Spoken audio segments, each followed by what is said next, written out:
Hello and welcome to my new video. In this video, I am going to talk about teamwork and professional rights.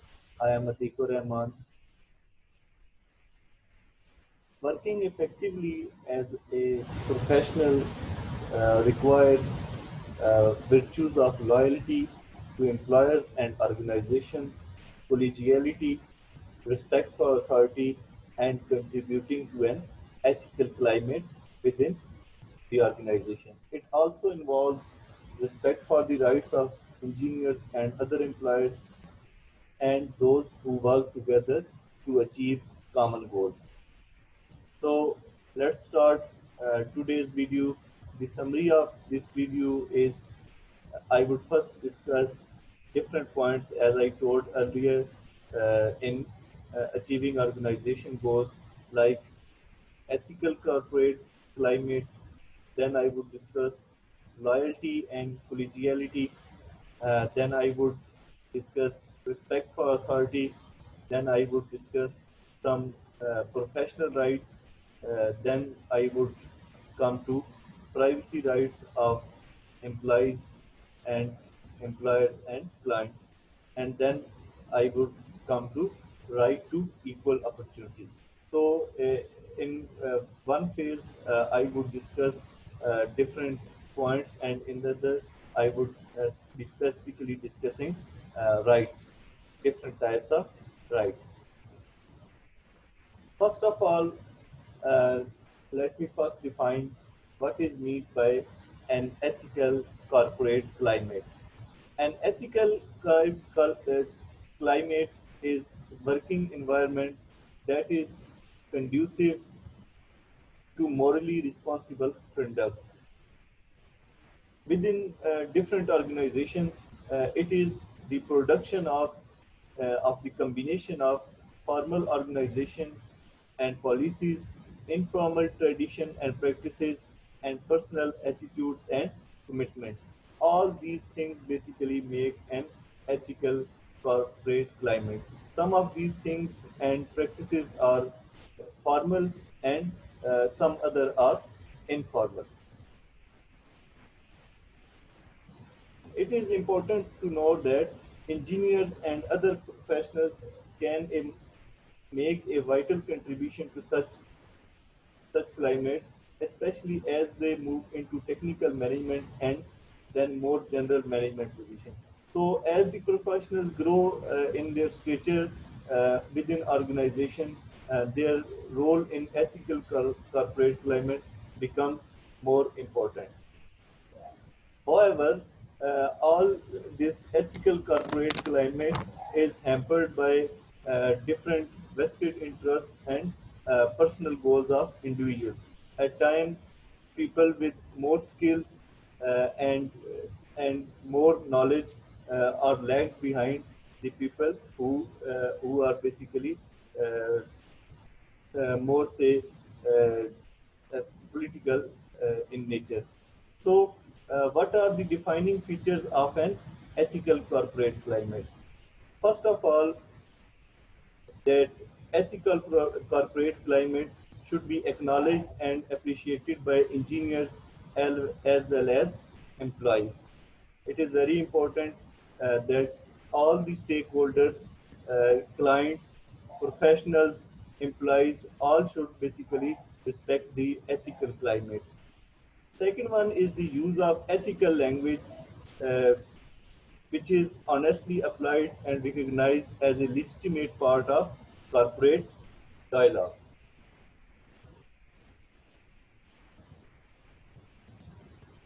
One way to emphasize this legitimacy is to make prominent a corporate code of ethics.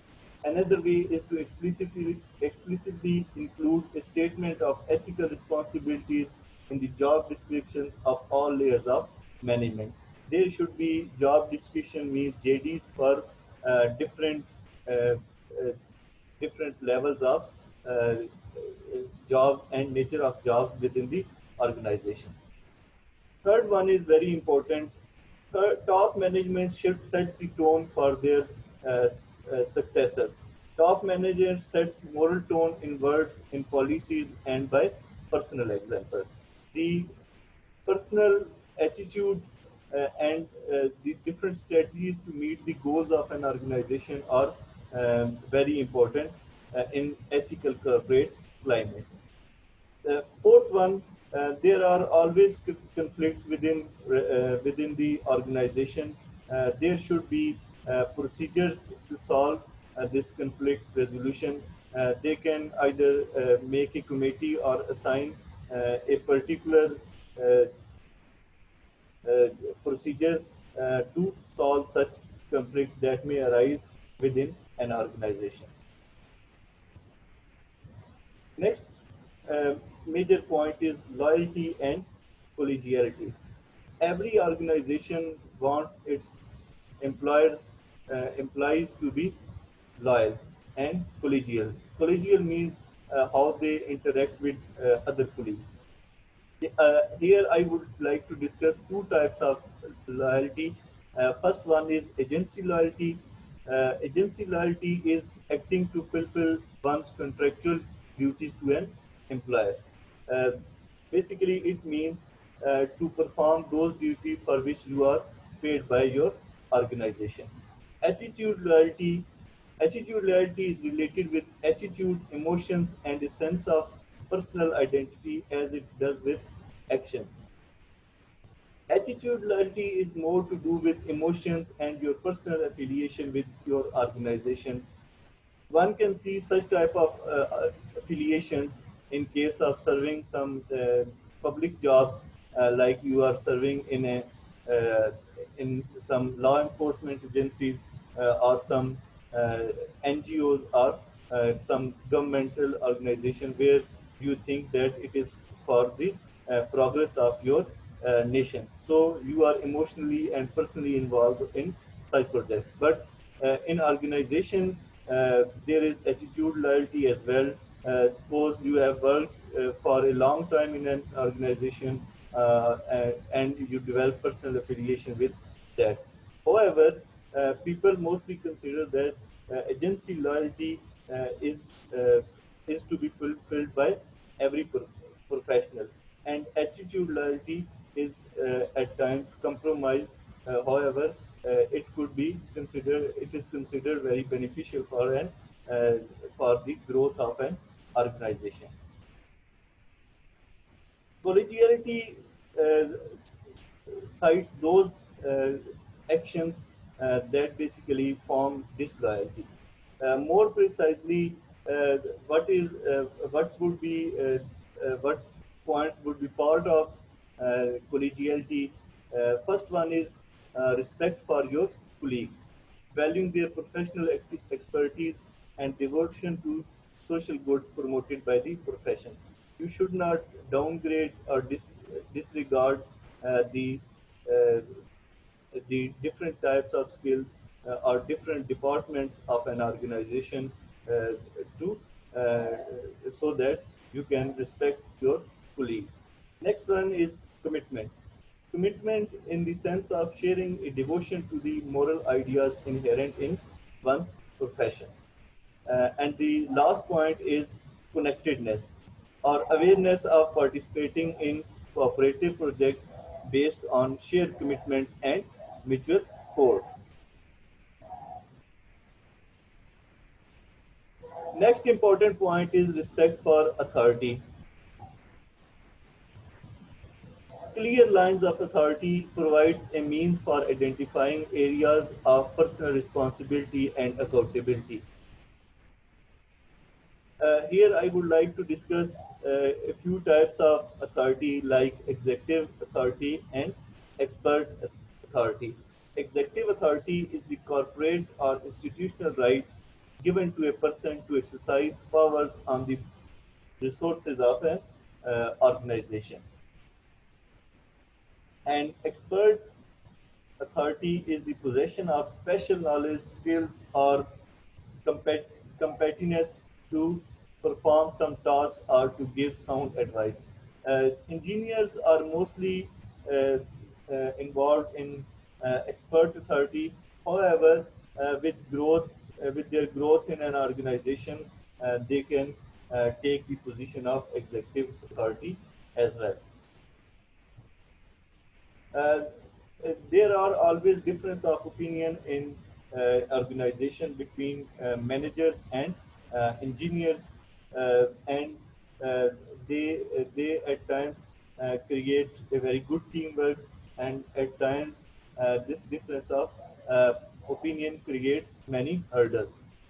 I can break down the companies with respect to their orientation, so that I can say whether engineers or managers have more rights in opinion making in these organizations. First one are engineer-oriented companies. Such companies focus primarily on the quality of goods. Here, engineers always take an edge over the managers and other stakeholders that are involved in it, because the main focus is to increase the quality of product. Means research and development would be important in this case. The next one are customer-oriented companies. Such companies uh, prioritize basically the satisfaction of the customers. In these companies, safety considerations are also given high priority, but engineers are expected to be more assertive in speaking as advocates for safety, so it is received a fair hearing amidst managers. However, it is not of that sort as in case of engineer-oriented companies. The next one is finance oriented companies. Finance oriented companies uh, primarily focus um, on making profits. Here, managers have a lot of say in such companies.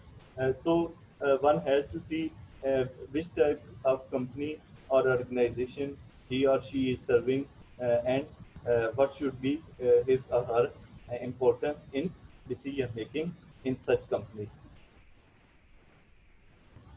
Now, I would specifically come towards rights. There are different types of rights, like in as a professional, like as humans, they have human rights, they have employee rights, contractual rights, and professional rights. As human, engineers and other professionals have fundamental rights to live and freely pursue their legitimate interests, uh, not to be unfairly discriminated against in employment on the basis of sex, race, or age. This is related with uh, human rights. Next one is professional rights. Next one is employee rights. As employees, engineers, and other professionals have special rights, including the right to receive one's salary in return for performing one's duty, and the right to engage in the non-work political activities of one's choosing without the consent from the employer. As an employee, engineers are bound to do the job that has been uh, given in their contracts, and after their job hours, they can involve themselves in non-work political activities. Next is professional rights. As professionals, engineers have special rights that arise from their professional role and obligation it involves.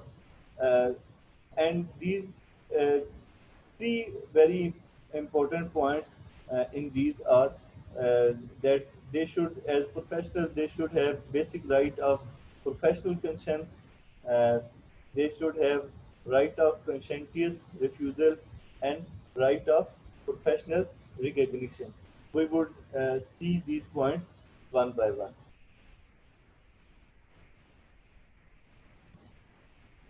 First one is professional conscience. It is moral right to exercise professional judgment in pursuing professional responsibilities. One is to proceed gradually by reiterating the justification given for specific professional duties. The second way in which professional conscience is justified is on the basis of different ethical theories, like duty theory, like rule utilitarianism, like right theory. Uh, I would now look into different ethical theories, what they say about professional conscience. According to duty theory, professional rights as implied by general duties to respect persons.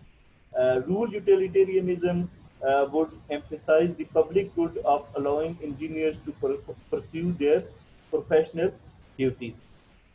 And rights ethics would justify the right of professional conscience by referring to the rights of public not to be harmed and right to be warned of dangers from social experiments of technological innovation. So all the different ethical theories that are in play basically uh, uh, uh, justify the professional conscience as part of professional rights. Next one is conscientious refusal. So you can refuse on a project or on a duty with uh, uh, by your conscience. This is the basic meaning of conscientious refusal. The right of conscientious refusal is the right to refuse to engage in unethical behavior and to refuse to do so solely because on one views it is as unethical. If you think a certain uh, duty or a certain assignment as part of your duty or certain behavior type of behavior with your colleagues is unethical and the employer expects it from you, then you can refuse it on such things.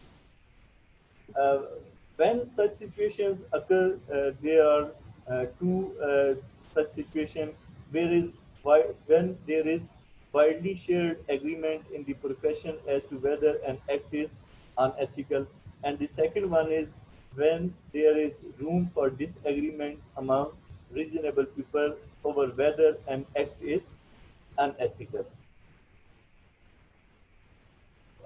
Next is professional right is recognition. Uh, Everybody wants recognition of his or her work. Engineers and other professionals have right of professional recognition for their work and accomplishment. Uh, Part of this involves fair monetary remuneration and part non-monetary forms of recognition. Not all type of recognition is in terms of monetary. However, most of them are in terms of different denomination. But at times, people want uh, recognition in other forms like appreciation letters and uh, different other benefits they want. So whenever a person does a good job or basically achieves its goals before time, what should be reasonable remuneration for such discoveries or such innovations?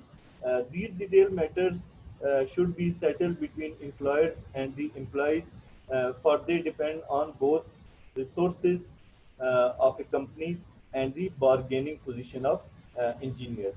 At times, organizations um, have low income, so they cannot pay much for such innovations. And in large organization, they can give a lot of benefits on these. So it depends upon the bargaining of the professional as well as the resources of the company. Next one are employee rights. Employee rights have many similarities with professional rights. Uh, Employee rights are rights, moral or legal, that involve the status of being an employee. They overlap with some professional rights. However, here we will focus on human rights that exist even unrecognized by specific contract arrangements. And what are employee rights? I would discuss privacy rights and then rights to equal opportunity. First one are rights to privacy. Right of privacy to pursue outside activities can be thought of as a right to personal privacy in the sense that it means the right to have a private life off the job. People want to do different activities off the job. This could be considered as privacy right. However, one cannot say this is the only uh, thing that is included in privacy right. In further speaking about these rights, uh, we mean the right to control the access to and use of information about oneself. However, working on classified projects and different other assignments, you cannot disclose all the information. So at times, the privacy rights of a professional are limited. Um, so all the information cannot be disclosed uh, everywhere, especially when there are confidential information like trade secrets uh, and patents, etc., of a organization.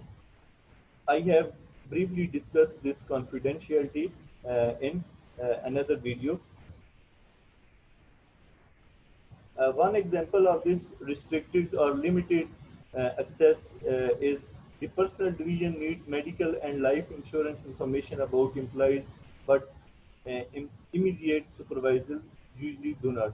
Uh, those who are involved in life insurance to the employees, they need your personal information. However, your supervisor uh, doesn't need such information while you are on job. Next one is right to equal opportunity. Uh, you can name it as non-discrimination.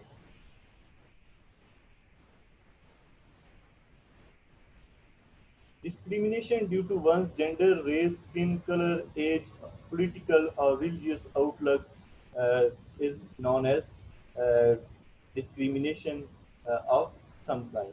Uh, in an organization, there should be no discrimination on gender and skin color or on the basis of religion. Such discrimination, that is morally unjustified treatment of people or on arbitrary or irrelevant grounds, is especially more painful within the working environment. For work itself, fundamental to a personal self-image. Everybody, whether he is black or uh, white or male or female, should be given equal rights in an organization and while assigning different jobs to them. Next is right to equal opportunity, affirmative action. First, we need to know what is meant by affirmative action. It is the expression usually defined in giving a preference or advantage to a member of a group that in the past was denied equal treatment, in particular women and minorities. Affirmative action is giving priority to certain individuals on the basis of their geography, on the basis of their gender, or on the basis of their color, or on the basis uh, of being in minority.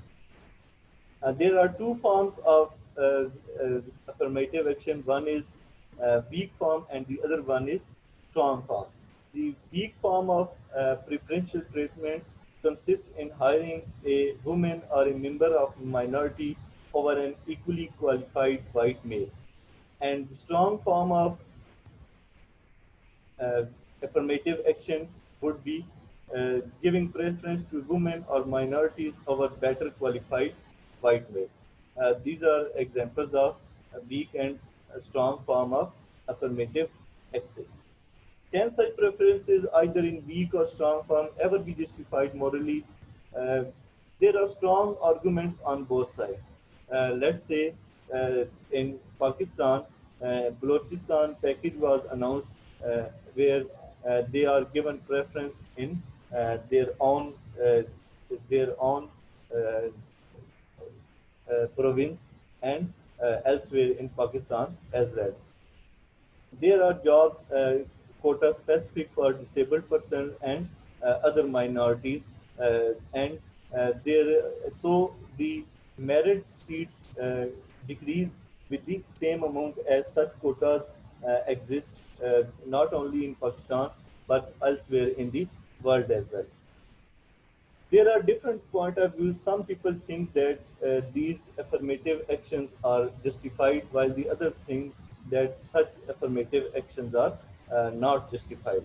Because when you are compromising on merit, then those who have achieved better results basically cannot perform or do a job due to such restrictions proposed by organizations or governmental agencies or governments.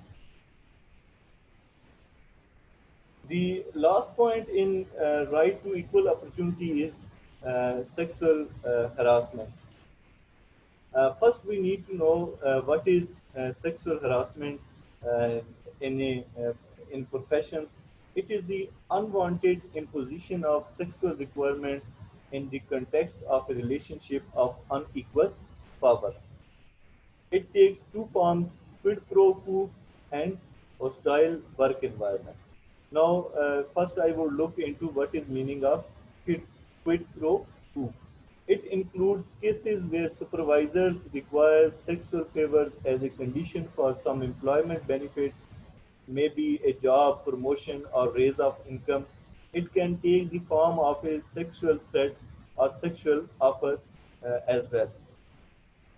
There are a lot of cases of quid pro quo all over the world. There are very famous cases like the case of Bill Clinton and Monica.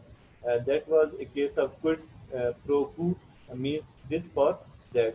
There has been a recent case against a Hollywood director, Winston, in which many females have basically alleged Winston of sexually harassing them to give them opportunities in his films.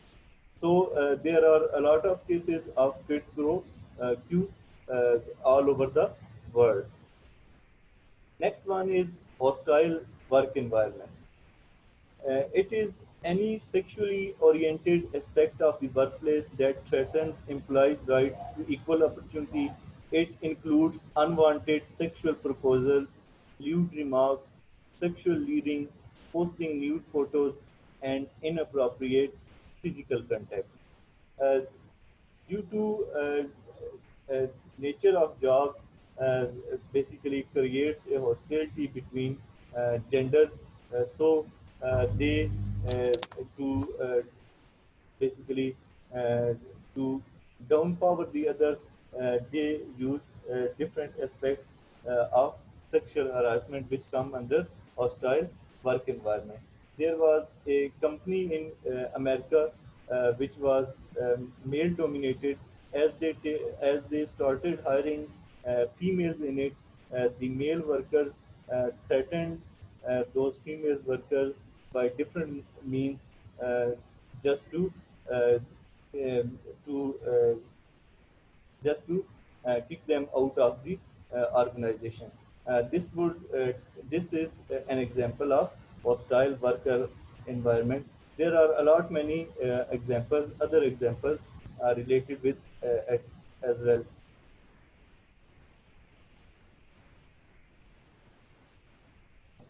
Moving onward, sexual harassment is a display of power and aggression through sexual means. Accordingly, it has been appropriately called dominance eroticized. uh, what are the ethical viewpoints about these acts? As I told earlier, there are three main theories of ethics. One is duty theory of ethics, the other is right theory of ethics, and the third one is utilitarian theory of ethics. What duty ethics say about sexual harassment? It condemns it as violation of the duty to treat people with respect, to treat them as having dignity, and not merely as means to personal uh, amusement and gratification of one's sexual and power interest. But right ethics says about sexual harassment, it sees it as a serious violation of the human rights to pursue one's work free from the pressure, fears, penalties, and insults that typically accompany sexual harassment.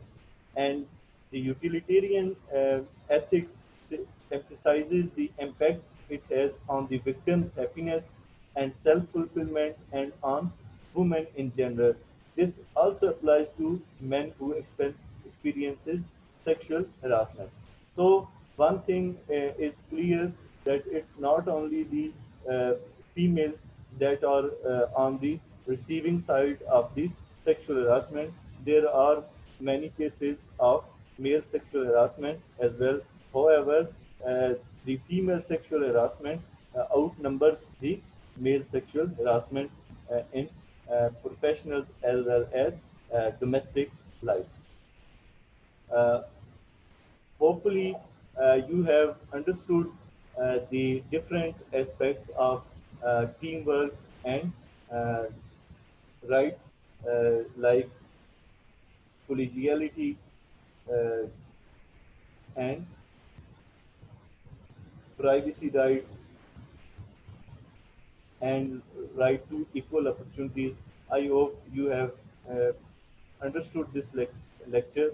Uh, Hope to see you again soon with a new lecture. Thank you very much.